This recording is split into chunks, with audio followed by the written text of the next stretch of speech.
Baron Vladimir Harkonnen, the Machiavellian mastermind.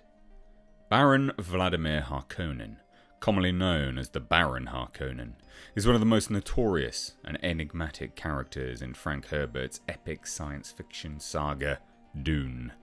As the penultimate ruler of House Harkonnen, he wielded immense power and became the chief architect in the political turmoil that engulfed the universe during the reign of Shaddam IV. His life and legacy are marked by intrigue, cunning, cruelty, and an unquenchable thirst for power. Early life and ambitions. Born into the aristocracy of House Harkonnen, Vladimir Harkonnen's journey to becoming the mastermind behind his house's rise to prominence began at an early age. His early life is shrouded in mystery, but it's known that he displayed a keen interest in attaining power from his youth. He was groomed to be the heir to House Harkonnen, ahead of his more mild-mannered half-brother, Abulard. During this period, his father held the titles of Siradar and Baron of the planet Gadi Prime, making him the head of House Harkonnen.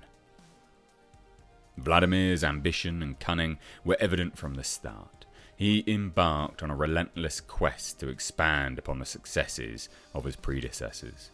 Through a calculated blend of blackmail, subterfuge, and treachery, he gradually elevated House Harkonnen's stature within the complex and treacherous political landscape of the Dune universe.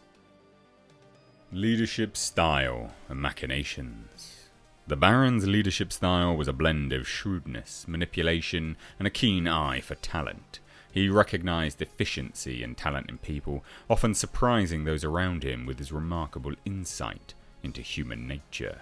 This was most prominently demonstrated in his collaboration with the twisted mentat, Peter de Vries, whose capabilities were harnessed to further the Baron's ambitions. The Baron's knack for identifying both strengths and weaknesses in individuals extended to his relationship with his nephews. Glossu Raban and Fade Routher. He considered Glossu too brutish and unreliable to be an effective successor, while he saw potential in the cunning and impulsive Fade.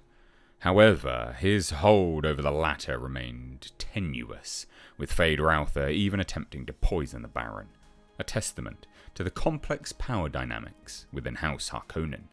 Despite his calculating nature, the Baron was not without his vulnerabilities. He was known for his distinct preferences and desires, even those that could hinder his strategic advantage. His homosexual tendencies, for instance, were considered a hindrance to his effective use of a Bene Gesserit slave, despite the potential benefits of their truth-saying abilities. Cruelty and ruthlessness. As a leader of one of the major houses in the Dune universe, Vladimir Harkonnen earned a notorious reputation for his extreme cruelty. His thirst for thrills and pleasures knew no bounds, and he displayed sadistic pedophilic tendencies, delving into depths of depravity that shocked even his closest associates. Torture, murder, and slavery were commonplace tools in the Baron's arsenal to maintain power. He showed no qualms in employing these brutal methods. The culture within House Harkonnen's ranks mirrored the Baron's cruelty, with house soldiers and administrators often following his example when handling subordinates and prisoners. The Baron's cunning extended to his abilities to exploit his ruthless reputation for political gain. He didn't hesitate to orchestrate executions for even the most trivial of reasons, subtly eliminating threats under the guise of maintaining order. This was exemplified in how he dealt with Fade Routher's co-conspirators in an assassination attempt, where he executed the slave master for losing a chess game against Fade Routher, followed by the immediate execution of two guards who handled the corpse without dignity. Downfall and death on Arrakis. Vladimir Harkonnen's unrelenting hatred for House Atreides, particularly Duke Leto Atreides, became a defining aspect of his character and ultimately led to his downfall.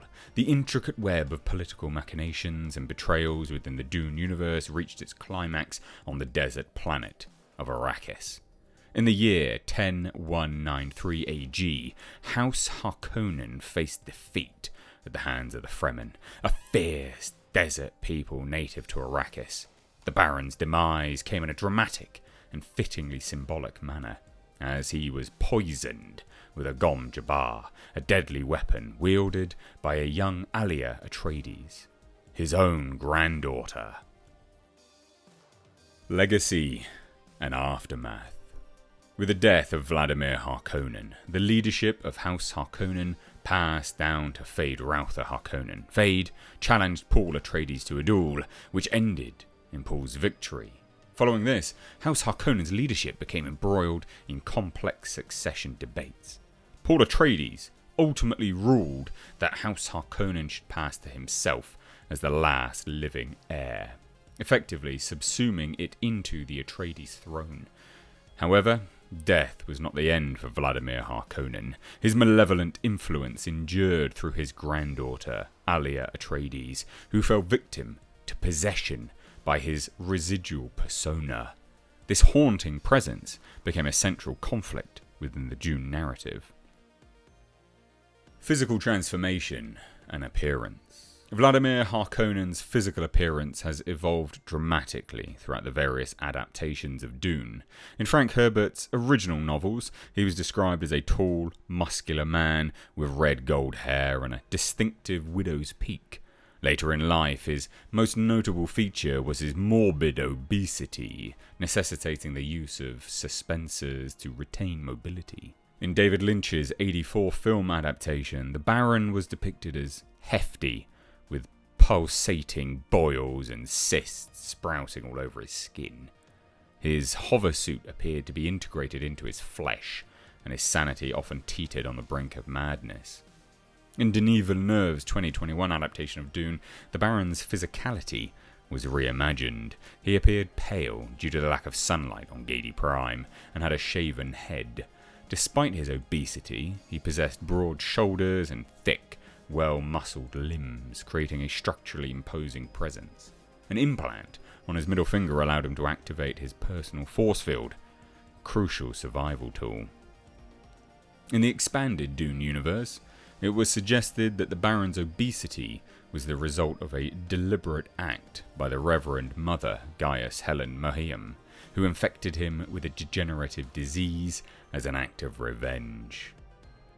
In conclusion, Baron Vladimir Harkonnen's character is a testament to the depths and complexity of Frank Herbert's Dune universe. His life and legacy are intertwined with themes of power, ambition, cruelty, and the consequences of unbridled obsession. In the annals of science fiction, the Baron remains an enduring and iconic figure, both reviled and celebrated for his malevolent brilliance.